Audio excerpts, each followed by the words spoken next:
What's up, my dudes? It's the How To Dude here today with another episode of How to Freaking Cook Some Food. Dudes, someone compared me recently to a Super Mario brother, and what can I say? I'm freaking flattered. So I thought it only appropriate today that we cook an Italian dish, a staple around my household. We're making spaghetti. Now, dudes, let me introduce you to the ingredients.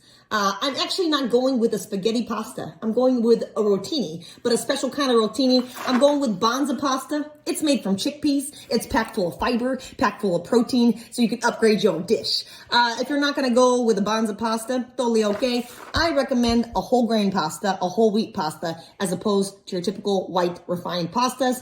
You get a little bit more fiber, get a little bit more protein. Next ingredient, where's the freaking beef? Here it is. You could also go with a ground turkey, but I'm going with the beef tonight. Get that iron in your life, you know what I'm saying? Anyways, if you don't know much about ground beef, I'm looking for a 92% lean or above, meaning more lean. This percentage here is a percent lean. This percentage here is the percentage fat. You follow me so far? After you pick up this ground beef from the store, you only want to keep it in the refrigerator for 1 to 2 days, and then you want to freeze it or get rid of it. Once you freeze it, it can stay in the freezer for another 3 to 4 months, all right? So I'm going to cook this baby up tonight because if I don't cook it, I'm going to have to toss it, all right? All right, dudes, final ingredient, need some freaking spaghetti sauce, all right? You can make your own spaghetti sauce, but I'm going with a store-bought one because I'm lazy.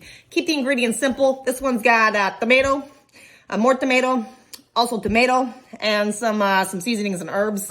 Like the makeup girls do it like this, right? Dudes, I'm gonna let you in a little How To Dude secret here. I'm actually gonna take all these vegetables and I'm gonna throw them in a food processor. I'm gonna work all these veggies into my spaghetti sauce, but shh, don't tell my freaking kid, okay?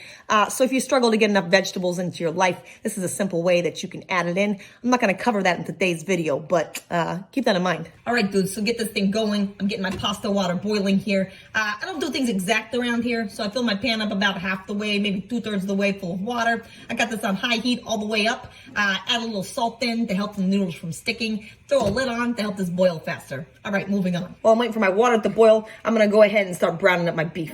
I like to heat my pan up a little bit first, so I got this on about medium to high heat. I'll let this warm up a little bit, and then I'm gonna throw in my beef. All right, ready? Here we go. Boom. All right, dudes, so I got my beef in the pan, and what I'm gonna do as it browns up is I'm just gonna go through and break it all up. I'm gonna keep moving it around until there's no pink in the middle.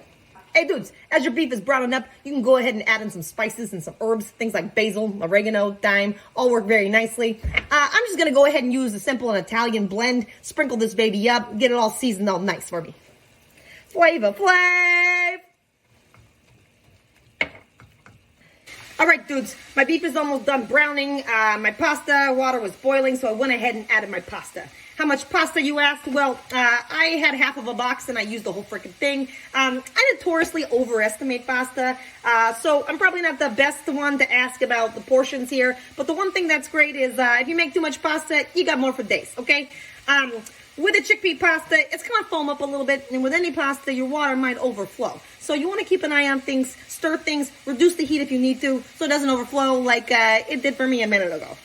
Now, how long do you cook your pasta? Well, follow the package directions. If you like things more tender, cook it a little longer. If you like things less tender, more al dente, a little firm, cook it a little less. You can go ahead and check the tenderness of your pasta when you think it's about done. Pull some out with a fork and don't freaking burn your tongue. But see if it's tender enough for you. If it's not tender enough for you, let it cook a little bit longer.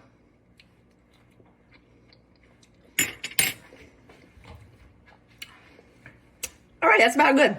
Now, with most pastas, all you gotta do is get a colander like this, not a calendar, a colander, this guy with holes in it, all right? You dump your pasta in there over your sink and let it drain off.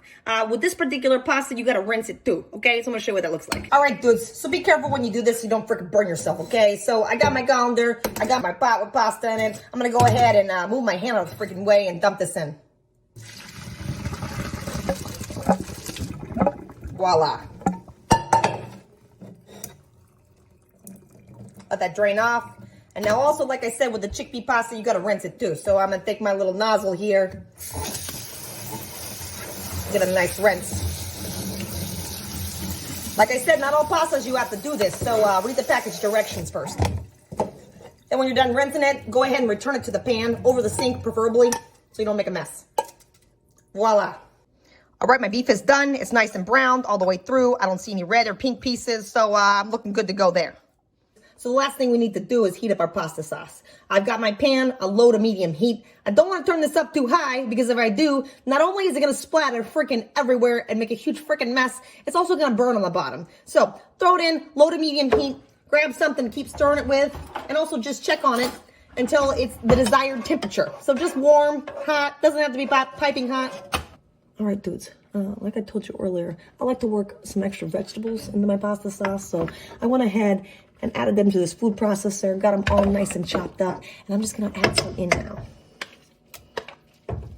Don't freaking tell my kid, okay?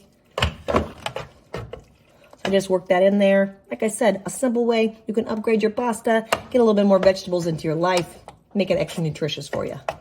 All right, dudes, we're basically done. So from there, add your pasta to a plate, put your beef on top of that, add some marinara, your tomato sauce on top of that, and if you'd like, you can go ahead and sprinkle on some Parmesan cheese. Be real nice. My family, personally, we just combine it all together. It makes it easy. Whatever you don't eat, go ahead and store it in an airtight container like a Tupperware container. Stick it in your fridge for another 4 days maximum. After 4 days, you got to get rid of it or you get yourself some food poisoning. That ain't freaking pretty, all right? All right, dudes, here's our final product. Looking delicious. I've added some extra cherry tomatoes on top because I'm a freaking dietitian, okay? Anyways, this has been another episode of How to Freaking Cook. I'm your host, How To Dude. I hope this has been very informative for you. I hope by now you've learned some freaking kitchen skills and stick around. We got more things coming up, all right? Take care. Bye-bye.